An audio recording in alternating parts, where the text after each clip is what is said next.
通った。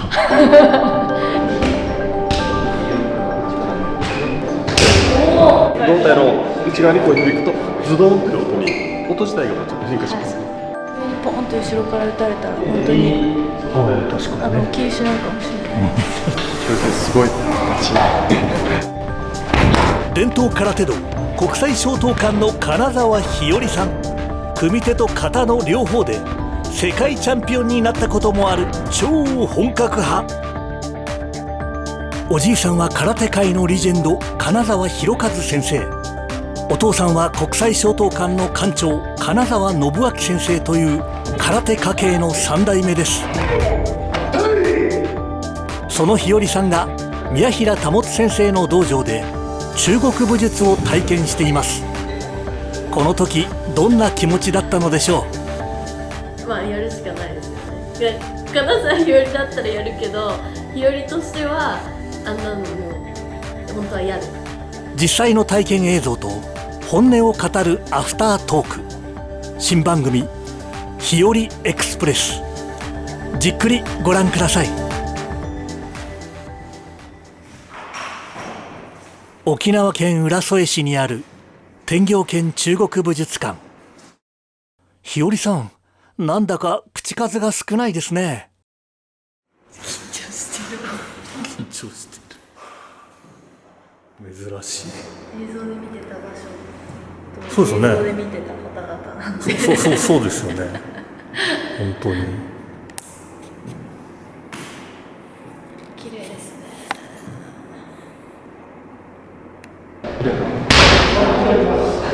まだちょっと力入ってるな。相手、やっぱサンドバッグと違って相手ですので、今内側に浸透 しましたかっていうふうにして相手教えてくれるので、はい、あまりミット使わないですね。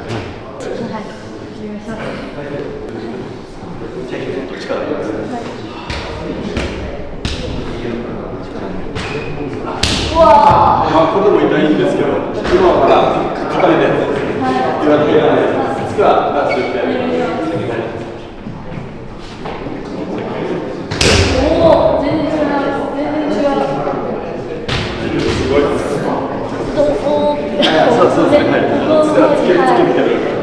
力が通っていく感じがします。音自体がやっぱ最初のはこうパチンという感じの音で、いわゆる体の表面ですね、パチンとやるんですけど、やはりこの胴体なんか、内臓が詰まってる胴体の内側にこう響くとズドンという音に、音自体がちょっと変化しますね。はい、そうです。これは当てるんです。はい。ですので5キロぐらいのものを、こう例えば鉄球があってここにチェーンとかつなげてるものを当てるって考えると、これはもう人体破壊、もう間違いないんです。いける人は全然抵抗してる。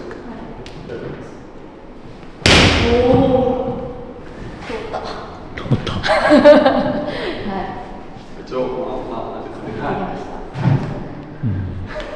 や、多分手加減していただいてこれなんで。じゃあこれだけ、じゃあもうかけてこない。力入れるとやはりこう跳ね返ってくれるじゃないですか。ベターンというこの脱力したさっきの練習しながら感じでぶつけてかなり、はい。しかし感想としては表面が痛い。表面ですよね。ちょっと音がパチンと。はい。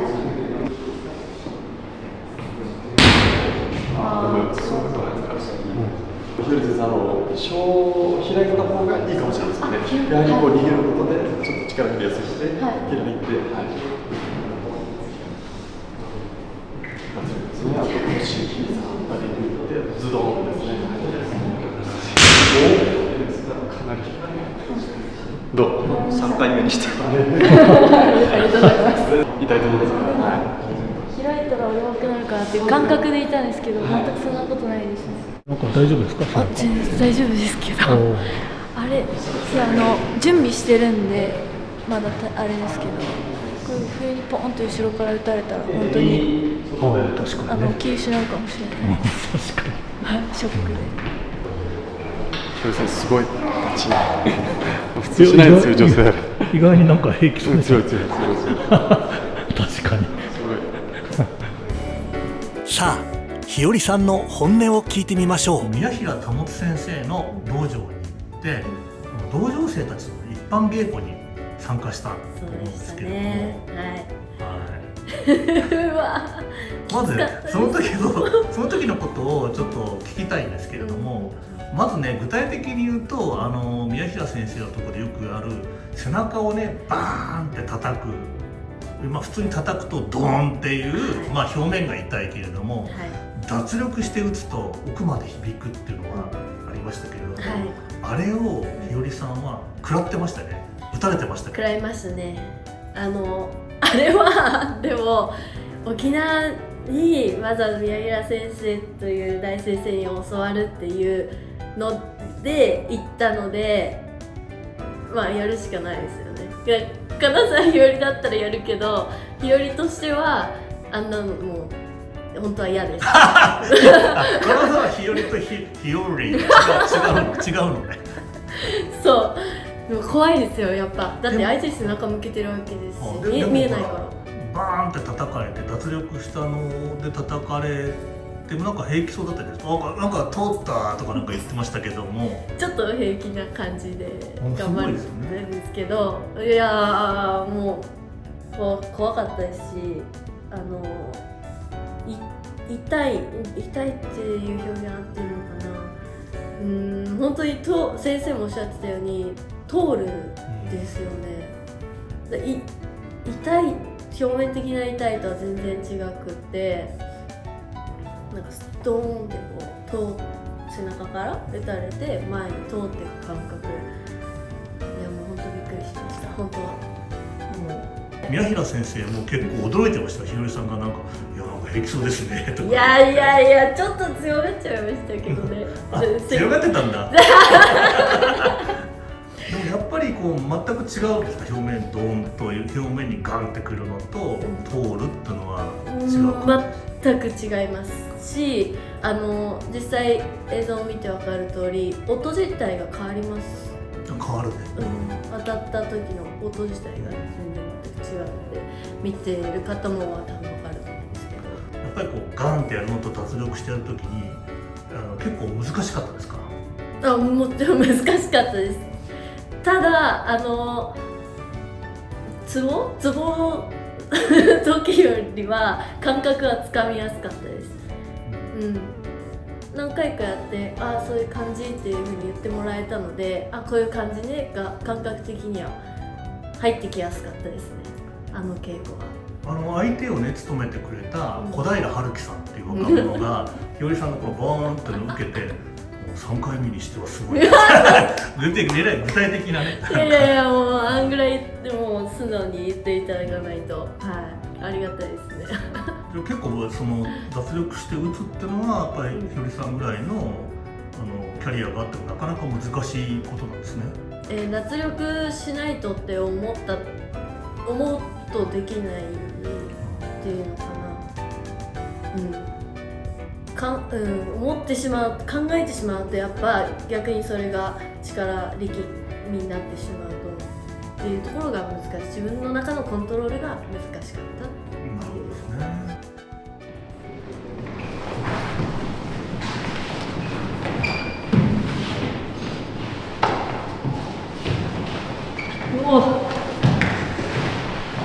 あと20秒で大体この体勢。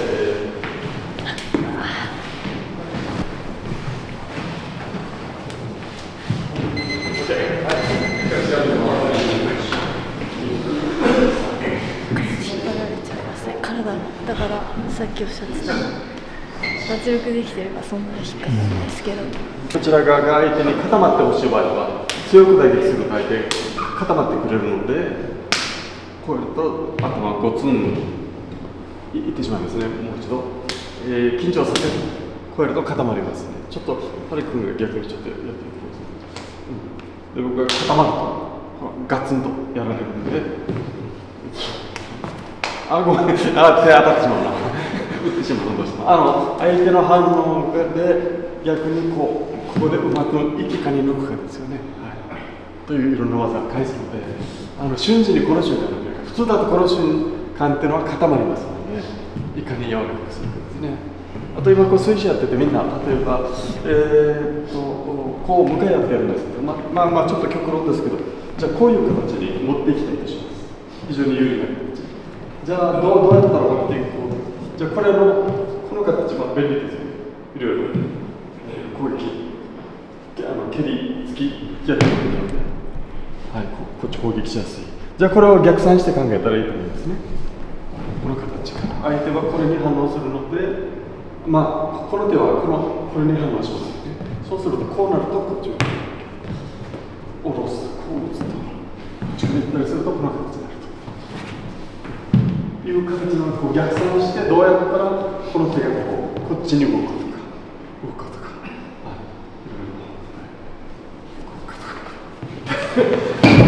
ちょっと計算やってみて、いわゆる将棋はチェストのようですね。次の次どうやったら相手こう動くか、ちょっと難しいからやってみましょうね。はい、じゃあお互い、はい、いきます。1分用意スタート。はい、お互いやってみてください。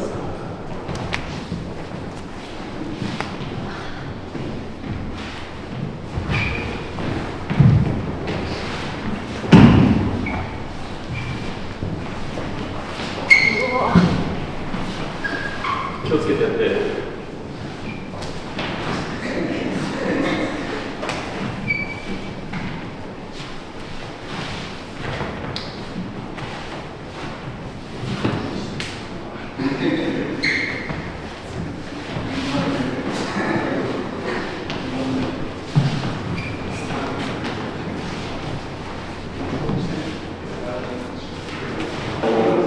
ですけど、こんなにこうくっつかれるので逆に離れて打ちたいですよね。で逆にこちら側の立場で言うと離れて打って来られるのは嫌なので、いかに接触して、離れるのが嫌なんですよね。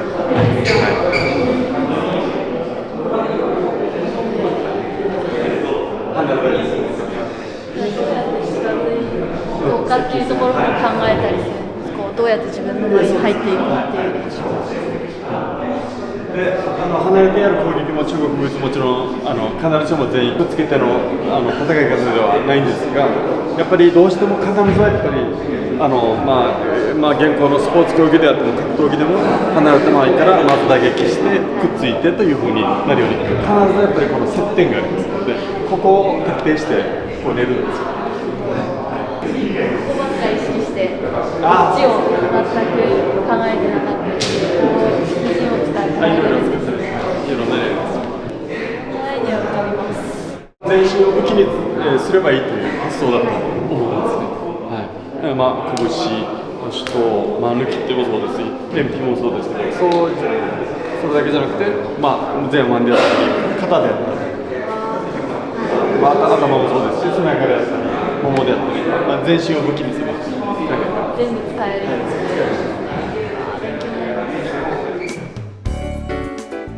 ね。選手ですよね、こう手を合わせてこうやるときに、両手でやるときになんかボーンってなんかこう、ってこうなんかそうですよね、もう誘導されてましたよね。多分演奏でも分かると思うんですけど、あれは苦手ですね。